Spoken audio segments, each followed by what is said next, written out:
Hello students. कैसे हैं आप सब लोग? होप सब कुछ अच्छा ही होगा। तो जैसे अपन application of derivative chapter start कर चुके थे, अपन ने पहले के वीडियोस में देखा कि rate of change of quantities जो कि फर्स्ट एप्लीकेशन था। सेकंड एप्लीकेशन अपन ने देखा कि इंक्रीजिंग डिक्रीजिंग फंक्शन कैसे फाइंड करते हैं, इंटरवल्स कैसे फाइंड करते हैं। ठीक है, आज अपन पढ़ने जा रहे हैं थर्ड एप्लीकेशन जो कि है tangents and normals. Okay, third application tangents and normals, और ये एक अच्छी एप्लीकेशन है इसकी। यहाँ से आपके बोर्ड में एक क्वेश्चन बनता ही बनता है। ठीक है, tangents and normals. So basically tangents and normals होते क्या है? अगर कोई भी अपना कर्व है, okay, let's suppose we have this curve y equal to F X, और इसके किसी पर्टिकुलर पॉइंट पे हमको एक लाइन बनानी है जो जस्ट एक सिंगल पॉइंट पे इसको टच करेगी। ओके, हेलो बच्चों, जो 11th से 12th मूविंग स्टूडेंट्स हैं और जो इस साल IIT JEE एडवांस क्रैक करना चाहते हैं बच्चों, उनके लिए बहुत ही बेहतरीन बैच स्टार्ट होने वाला है अनअकैडमी पे, इवॉल्व बैच, जो कि 7 अप्रैल से स्टार्ट हो रहा है। यानी कि JEE 2022 में जिनको अपना एग्ज़ाम देना है उनके लिए बैच है। ठीक है बच्चों, और इस बैच में पढ़ाने वाली जो टीम है वो कोटा की टॉप फैकल्टीज़ की टीम है। ठीक है ना, सभी टीचर्स कोटा की टॉप फैकल्टी हैं, और इस साल यानी कि इस करंट ईयर में इस टीम ने बेस्ट रिजल्ट दिए हैं, और ये अनअकैडमी की नंबर 1 टीम है बच्चों। तो मैं आपको यही कहूँगा कि ये बैच आपके लिए बहुत ही बेनिफिशियल है, और जब भी आप इसको सब्सक्राइब करोगे तो NKC सर लाइव करके कोड डालना मत भूलिएगा, उससे आपको 10% का डिस्काउंट मिलेगा। ठीक है बच्चों, जल्दी से जल्दी इस बैच को ज्वाइन कर लीजिए, ये आपके लिए बहुत ही बेनिफिशियल प्रूव होगा। सेट नहीं करेगी, सिंगल पॉइंट पे टच करेगी, तो इस लाइन को अपन बोलते हैं टेंजेंट। ओके, ये लाइन होती है टेंजेंट। और नॉर्मल भी एक स्ट्रेट लाइन है, वो इस टेंजेंट के परपेंडिकुलर होगी उस पर्टिकुलर पॉइंट पे। ठीक है, इस पर्टिकुलर पॉइंट पे लाइन जो इसके परपेंडिकुलर होगी वो होगा नॉर्मल। ठीक है, सो टेंजेंट और नॉर्मल बेसिकली स्ट्रेट लाइंस हैं। तो बेसिकली इस टेंजेंट एंड नॉर्मल टॉपिक में अपने पास में कौन कौन से क्वेश्चन आते हैं? सबसे पहला क्वेश्चन यहाँ बनता है कि अगर कोई कर्व गिवन है तो उस कर्व के पर्टिकुलर पॉइंट पे स्लोप कैसे फाइंड करें, टेंजेंट का भी और नॉर्मल का। सो फर्स्ट क्वेश्चन रिलेट होता है स्लोप से। Second question tangent and normal की इक्वेशंस कैसे फाइंड करें। ठीक है, और थर्ड क्वेश्चन यह बनता है कि अगर 2 कर्व आपस में इंटरसेक्ट कर रहे हो तो उनसे रिलेट एंगल, उनके बीच में जो एंगल बन रहा है 90 डिग्री है, उससे रिलेट क्वेश्चन बनता है। तो बेसिकली यहाँ 3 टॉपिक्स हैं। पहला स्लोप कैसे फाइंड करेंगे, दूसरा इक्वेशन कैसे फाइंड करेंगे, और तीसरा angle of intersection between 2 curves. Okay, so basically यहाँ पे इक्वेशन की बात हो रही है, वो भी एक स्ट्रेट लाइन की। सबसे पहले आपको पता होना चाहिए कि एक स्ट्रेट लाइन होती है, उसका स्लोप कैसे फाइंड करते हैं और उसकी इक्वेशन कैसे फाइंड करते हैं। फिर अपन प्रोसीड करेंगे टेंजेंट और नॉर्मल के लिए। ठीक है, तो सबसे पहले रिकॉल कीजिए, कोऑर्डिनेट ज्योमेट्री में अपन ने पढ़ा है कि किसी लाइन का स्लोप कैसे फाइंड करते हैं और स्लोप को डिफाइन कैसे करते हैं। ठीक है, सिंपली अगर कोई लाइन एक्स एक्सिस से पॉजिटिव डायरेक्शन में कोई एंगल थीटा बना रही है, ठीक है, तो tan थीटा उस लाइन का स्लोप होता है। ठीक है, ये चीज पता है। अगर एक्स एक्सिस की पॉजिटिव डायरेक्शन से थीटा एंगल बना रही है कोई लाइन, तो tan थीटा उसका स्लोप होता है, उसको अपन स्मॉल m से डिनोट करते हैं। और अगर कोई लाइन किसी पॉइंट x1 y1 से पास हो रही है, ठीक है, और उस लाइन का स्लोप m है, तो उसकी इक्वेशन कैसे लिखते हैं? Equation of line passing through the point x1 y1 and having slope m, we can write y minus y1 equal to m of x minus x1। ठीक है, जहां m उस लाइन का स्लोप है and x1 y1 is the point lying on that particular line. Okay, so एक तो ये equation याद रखनी है आपको कि अगर किसी लाइन पे कोई पॉइंट पता है तो उसकी इक्वेशन कैसे लिखेंगे। स्लोप m है, पॉइंट x1 y1 है, we can write y minus y1 equal to m of x minus x1। ये चीजें अपन यूज करने जा रहे हैं टेंजेंट एंड नॉर्मल में। ठीक है, सो देखिएगा, इन जनरल में अगर आपसे पूछूं कि find the equation of a line having slope 2 and passing through the point 1, 2. कैसे लिखेंगे? ये तो पॉइंट हो गया अपना x1 y1 और slope m, so y minus y1 equal to m of x minus x1। इसको सिंप्लीफाई कर लेंगे, ये इक्वेशन ऑफ लाइन हो गई। ठीक है, सो स्लोप और पॉइंट गिवन हो तो इक्वेशन ऑफ लाइन फाइंड कर सकते हैं, और यहाँ टेंजेंट एंड नॉर्मल्स भी अपनी लाइन्स ही हैं। ठीक है, तो ये फॉर्म अपन बार बार यूज करने जा रहे हैं इस पर्टिकुलर टॉपिक में। तो ये तो हो गई इक्वेशन ऑफ लाइन। अब मेरे को बताइए कि अगर कोई equation of line general form में गिवन हो तो उसका स्लोप कैसे लिखेंगे? अगर मैं बोलूं ax plus by plus equal to 0 is a straight line, then what will be the slope of this line? So या तो अपन ऐसा कर सकते हैं कि इस गिवन इक्वेशन को y equal to mx plus c की फॉर्म में कन्वर्ट कर लें, देन विल से ये इसका स्लोप होगा, m इज द स्लोप। ठीक है, तो ट्राई कीजिए, इसको क्या लिख सकते हैं? by equal to minus ax minus c, so y will be minus a by B X and minus c by b। अब अगर यहाँ कंपेयर करें तो स्लोप क्या होगा? Minus a by B. ठीक है, स्लोप क्या होगा? Minus a by B.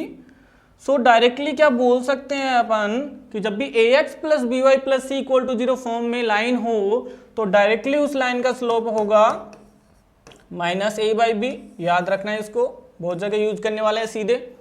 Okay, सो इस फॉर्म में तो स्लोप होगा माइनस a बाई बी। अब अगर मैं बोलूं two lines are parallel to each other तो स्लोप में क्या रिलेशन होगा? We know very well, slopes equal होंगे। अगर लाइन्स पैरेलल हैं, let's L1 is parallel to L2, then slope must be equal, M1 equal to M2। अगर two lines perpendicular हैं तो क्या रिलेशन होता है? M1 into M2 equal to -1 if line L1 is perpendicular to L2। ठीक है, ये relation भी अपन जानते हैं। ये सब कोऑर्डिनेट ज्योमेट्री का अपन रिवीजन कर रहे हैं एक तरह से, क्योंकि ये सारी चीजें अपन यूज करने जा रहे हैं इस पर्टिकुलर टॉपिक में। ठीक है, तो स्लोप कैसे लिखते हैं? अगर दो लाइंस पैरेलल हैं तो उनके स्लोप्स में क्या रिलेशन है? परपेंडिकुलर है तो क्या रिलेशन है? ठीक है, और दो लाइंस के बीच में एंगल अगर थीटा है तो वो कैसे फाइंड करते हैं? tan theta equal to mod of m1 minus m2 divided by 1 plus m1 m2, angle between two lines having slopes m1 and m2। ठीक है, अब अपन स्टार्ट करते हैं अपना topic tangent and normal. So सबसे पहले let's suppose we have a curve y equal to fx। Okay, और इस कर्व के इस पर्टिकुलर पॉइंट A जिसके कोऑर्डिनेट गिवन है x1 y1, इस पॉइंट पे अपन को equation of tangent and normal find करना है। ओके, तो ये अपनी टेंजेंट होगी। सो इक्वेशन फाइंड करने के लिए पॉइंट ऑलरेडी अपने पास में है, तो इस लाइन का क्या चाहिए अपन को? स्लोप, क्योंकि अगर स्लोप मिल जाएगा, पॉइंट ऑलरेडी है, तो स्लोप पॉइंट फॉर्म को यूज करके equation of line we can write. Okay, तो याद रखिएगा किसी भी कर्व का अगर डेरिवेटिव फाइंड करें अपन dy बाई डी एक्स उस पर्टिकुलर पॉइंट पे x1 y1 पे, तो ये हमेशा रिप्रेजेंट करेगा स्लोप ऑफ दैट लाइन। बस ये कॉन्सेप्ट है यहाँ पे, remaining we can write easily. किसी भी कर्व का एक पर्टिकुलर पॉइंट पे डेरिवेटिव फाइंड करते हैं तो उस पॉइंट पे जो टेंजेंट बनेगी वो डेरिवेटिव उसका स्लोप रिप्रेजेंट करता है। ठीक है, क्या बोल रहा हूं मैं? जैसे कर्व गिवन है और बोल रहा है कि इसके पॉइंट ए पे टेंजेंट की इक्वेशन फाइंड करिए, टेंजेंट का स्लोप फाइंड करिए, नॉर्मल का स्लोप फाइंड करिए। ठीक है, तो यहाँ पे अपन उस पर्टिकुलर जो भी अपना कर्व है, फंक्शन है, उसका डेरिवेटिव फाइंड करेंगे और वो पर्टिकुलर पॉइंट सब्स्टिट्यूट करेंगे यहाँ पे, तो स्लोप मिल जाएगा। अगर स्लोप मिल गया, पॉइंट है, we can write equation easily. ठीक है, बात समझ में आ रही है? तो इसको मैं ऐसे भी लिख सकता हूं f of x1 also. Okay, we can write f of x1 also, because यहाँ पे x है, will substitute that x1। So slope मिल गया, तो इक्वेशन ऑफ टेंजेंट कैसे लिखेंगे अपन? अभी अपन ने फॉर्म देखी। So what will be the equation? the equation of tangent if we have slope and the point will be y minus y1 and m. What will be m? dy by dx here. So it will be dy by dx of at the point x1 y1 into x minus x1. So ये equation होगी tangent की y minus Y one equal to D Y by D X of at that particular point into X minus X one. Okay, अब देखिए अगर normal के बारे में अपन को फाइंड करना हो कि नॉर्मल का स्लोप क्या होगा, नॉर्मल की इक्वेशन क्या होगी, तो कैसे फाइंड करेंगे? What will be the slope of normal? We know normal and tangent both are perpendicular to each other. ठीक है, तो नॉर्मल का स्लोप क्या होगा? नॉर्मल का स्लोप कैन बी से minus one by slope of the tangent and that is the F dash of x1. Okay, F dash of x1 derivative find कर रहे हैं ना. ठीक है, तो ये हो गया slope at point A. At point A पे we have slope of the normal. ऐसा क्यों? क्योंकि यहाँ पे टेंजेंट एंड नॉर्मल परपेंडिकुलर हैं, तो m1 into m2 will be equal to minus one. So m2 will be minus one by m1. यहाँ से m2 क्या होगा? Minus one by m1. So minus one by m1 और m1 tangent का slope that is the F dash of x1. ठीक है, अब equation लिखनी हो तो स्लोप मिल गया अपन को, point already we have, we can write equation. So that will be y minus y1 equal to m minus 1 by f dash of x1 into x minus x1. That will be equation of normal. ठीक है, तो पहला part अपना यही है कि slope कैसे find करेंगे टेंजेंट नॉर्मल का, और इक्वेशन कैसे फाइंड करेंगे टेंजेंट और नॉर्मल की. तो ओनली अपन को यहाँ पे स्लोप फाइंड करना है, पॉइंट गिवन होगा, वी कैन इजीली राइट. ठीक है, अब देखिए यहाँ पे कई बार कंडीशन आ जाती है कि जो पर्टिकुलर टेंजेंट है वो एक्स एक्सिस के पैरेलल है, टेंजेंट वाई एक्सिस के पैरेलल है, तो इक्वेशन क्या होगी? ठीक है, नेक्स्ट इसी में कुछ मॉडिफाई करके क्वेश्चन ऐसे पूछ सकता है कि अगर टेंजेंट, जो भी टेंजेंट की इक्वेशन अपन को फाइंड करनी है वो पैरेलल है एक्स एक्सिस के, अगर टेंजेंट एक्स एक्सिस के पैरेलल है तो स्लोप क्या होगा? टेंजेंट एक्स एक्सिस के पैरेलल है तो स्लोप क्या होगा? अगर कोई भी लाइन एक्स एक्सिस के पैरेलल है, ओके, तो उस लाइन का स्लोप हमेशा जीरो होगा. ठीक है, तो यहां पे स्लोप क्या होगा? जीरो होगा. स्लोप मतलब उस पर्टिकुलर पॉइंट पे dy by D X zero होगा. dy by D X zero होगा तो इक्वेशन क्या बनेगी? y minus Y one equal to क्या थी equation? dy by D X of x1 y1 into x minus x1. अब यहां से dy by D X zero put करेंगे तो ये RHS पार्ट तो कंप्लीटली जीरो हो गया. तो यहां से इक्वेशन आई y इक्वल टू y1. ये इक्वेशन होगी टेंजेंट की. अगर slope of tangent equal to zero means the tangent should be parallel to x axis. अगर टेंजेंट एक्स एक्सिस के पैरेलल है तो equation of tangent will be y equal to y1. y1 means that particular constant, जो भी point given है उसका y coordinate, y equal to y1. ठीक है, इसी में अगर टेंजेंट परपेंडिकुलर है एक्स एक्सिस के तो क्या होगा? तो कैन वी से m will be infinite or we can say 1 by 0. Angle 90 degree होगा ना इस टाइम, एंगल 90 डिग्री होगा मीन्स tan 90 डिग्री, अनडिफाइंड और इनफाइनाइट. तो इस केस में इक्वेशन ऑफ टेंजेंट क्या होगी? यहां पे क्या पुट करेंगे अपन? इनफाइनाइट. इनफाइनाइट को 1 by 0 भी पुट कर सकते हैं. तो अगर मैं यहां 1 by 0 पुट करूंगा तो ये 0 इधर मल्टीप्लाई होगा. मैं क्या बोल रहा हूं, इस इक्वेशन में देखिए y minus Y one equal to slope होगा 1 by 0 x minus x1 cross multiply, ये 0 यहां, तो क्या मैं बोल सकता हूं यहां से that x will be equal to x1. Okay, equation of tangent if that is perpendicular to equation of tangent, if the tangent is perpendicular to x axis or we can say parallel to y axis. So ये दो case भी याद रखना, direct result हैं जब parallel होगी tangent y equal to y1, perpendicular होगी तो x equal to x1. Is it okay?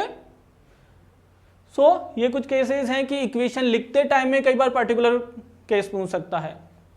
Next यहाँ पे एक टॉपिक आता है अपने, okay, intersection of two curves. Intersection of two curve means अगर दो कर्व आपस में इंटरसेक्ट कर रहे हैं तो उससे रिलेटेड क्वेश्चन पूछता है. मीन्स डायरेक्टली ये टॉपिक आपके बुक में नहीं गिवन है, बट इससे रिलेटेड एक दो क्वेश्चन है, तो उसके लिए आपको ये पर्टिकुलर टॉपिक समझना पड़ेगा. ठीक है, यहाँ पे मैं क्या बोल रहा हूँ basically, let suppose we have two curve C1 and curve C2 and they are intersecting at point A. दो कर्व गिवन हैं, कर्व की इक्वेशन गिवन होगी और ये दोनों कर्व किसी पॉइंट A पे इंटरसेक्ट कर रहे हैं. तो यहाँ पे बेसिकली अपना क्वेश्चन आता है कि इन दोनों के बीच में एंगल क्या होगा. अगर दो कर्व आपस में इंटरसेक्ट कर रहे हैं तो इन दोनों के बीच में एंगल क्या होगा. ठीक है, तो वो एंगल फाइंड करने के लिए सबसे पहले अपन को पॉइंट A फाइंड करना पड़ेगा. Okay, first of all we have to find the coordinate of point A. जो भी इंटरसेक्शन पॉइंट है उसके कोऑर्डिनेट फाइंड करो. वो कैसे फाइंड करेंगे, कर्व की जो इक्वेशंस गिवन है उसको आपस में सिंप्लीफाई करेंगे, पॉइंट A मिल जाएगा. ठीक है, उसके बाद में यहाँ पे देखिए, जब भी एंगल की बात करता है कर्व से रिलेटेड, तो कर्व के बीच में अपन डायरेक्टली एंगल नहीं फाइंड कर सकते. कंप्लीट मैथमेटिक्स में ध्यान रखना, जब भी कोई दो कर्व आए, इधर पैराबोला हो, सर्कल हो, कुछ भी, तो उनके बीच में डायरेक्ट एंगल फाइंड नहीं कर सकते. एंगल फाइंड करने के लिए अपन को स्ट्रेट लाइन चाहिए. अपन एंगल दो लाइन के बीच में ही फाइंड कर सकते हैं. तो यहाँ पे क्या करने जा रहे हैं अपन, इस पर्टिकुलर पॉइंट पे टेंजेंट ड्रॉ करेंगे for both the curve. Curve C1 के लिए टेंजेंट बनाई अपन ने और कर्व C2 के लिए टेंजेंट बनाई, और इन दोनों के बीच में एंगल फाइंड कर लेंगे और वो ही एंगल इन दोनों कर्व के बीच में होगा. रिमेंबर, अच्छा कॉन्सेप्ट है जेई के पॉइंट ऑफ व्यू से भी और आपके बोर्ड से भी. जब भी दो कर्व के बीच में एंगल फाइंड करना होता है, इनडायरेक्टली क्वेश्चन होता है कि उन दोनों कर्व के उस पर्टिकुलर इंटरसेक्शन पॉइंट पे जो टेंजेंट बनेंगी, उन टेंजेंट के बीच में जो एंगल होगा वही एंगल होगा उन दोनों कर्व के बीच में. और टेंजेंट तो अपने पास में लाइन है, और लाइन के बीच में एंगल कैसे फाइंड करते हैं, अभी पढ़ाया था, tan θ equal to mod of m1 minus m2 divided by 1 plus m1 m2. So basically अपन को इन दोनों कर्व का स्लोप चाहिए m1 और m2, and we know how to find m1 m2, that is the dy by dx only.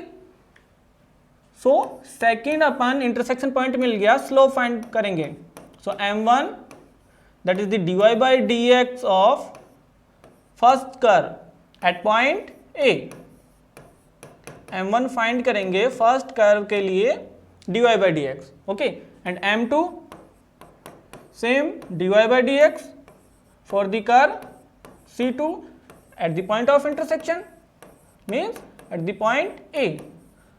If we have m1 and m2 means the slopes of both the tangents, we can find angle, and the angle will be equal to mod of m1 minus m2 divided by 1 plus m1 m2. ठीक है, यहाँ से angle बता सकते हैं. आपके NCERT में direct angle तो नहीं पूछ रहा, बट इससे रिलेटेड क्वेश्चंस हैं. ये बोल रहा है कि अगर दो कर्व एक दूसरे को राइट एंगल पे इंटरसेक्ट करते हैं तो कुछ प्रूव करने के लिए बोल रहा है, कुछ वैल्यू फाइंड करने के लिए बोल रहा है. ठीक है, तो अगर ये एंगल है और अगर मैं बोलूं कि यहाँ थीटा 90 डिग्री है, if theta is 90 degree here means both tangents are at right angle.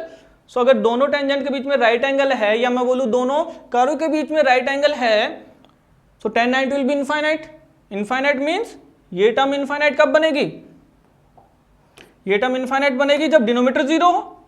सो अगर थीटा 90 डिग्री है, then m1 plus m2 sorry m1 into m2 should be equal to -1. क्योंकि डिनोमिनेटर को 0 करेंगे तभी तो ये टर्म इनफाइनाइट बनेगी। So m1 m2 should be equal to -1, और यही वो कंडीशन है जो आपको अप्लाई करनी पड़ेगी जब गिवन हो कि दो कर्व एक दूसरे को राइट एंगल पे इंटरसेक्ट करते हैं। ठीक है, m1 m2 equal to -1, m1 m2 क्या है यहाँ पे, dy/dx at that intersection point. ठीक है, तो ये कंडीशन अप्लाई करेंगे और वहां से जो भी प्रूव करवा रहा है, जो भी रिलेशन फाइंड करना है वो मिल जाएगा। ठीक है, अगर यहाँ पे ये पैरेलल हो मीन्स थीटा 0 डिग्री हो तो क्या कंडीशन होगी, m1 should be equal to m2। Theta 0 हो तो ये 0 बनेगा, तो ये कब 0 बनेगा, न्यूमरेटर 0 हो means m1 equal to m2। सो देख दो कंडीशन है, बट आपके यही इंपॉर्टेंट है, यहीं से क्वेश्चन पूछता है कि अगर m1 m2 इक्वल टू -1 है तो कर्व एक दूसरे को 90 डिग्री पे इंटरसेक्ट करेंगे। इससे रिलेटेड क्वेश्चन अपन डिस्कस करेंगे कि कैसे इक्वेशंस फाइंड करते हैं, कैसे ये एंगल फाइंड करेंगे, कैसे इससे रिलेटेड जो भी प्रूविंग वाले क्वेश्चन है, how to prove, will discuss that also. Okay, तो ये सब था टेंजेंट और नॉर्मल से रिलेटेड जो भी कंप्लीट थ्योरी है अपने बोर्ड लेवल की, और इसमें ये वाला पार्ट जेई लेवल का भी है। ठीक है, तो नेक्स्ट लेक्चर में अपन क्या करेंगे, इससे रिलेटेड जितने भी प्रॉब्लम्स हैं, अच्छी अच्छी प्रॉब्लम्स वो लेके आएंगे और उन्हें डिस्कस करेंगे। ओके।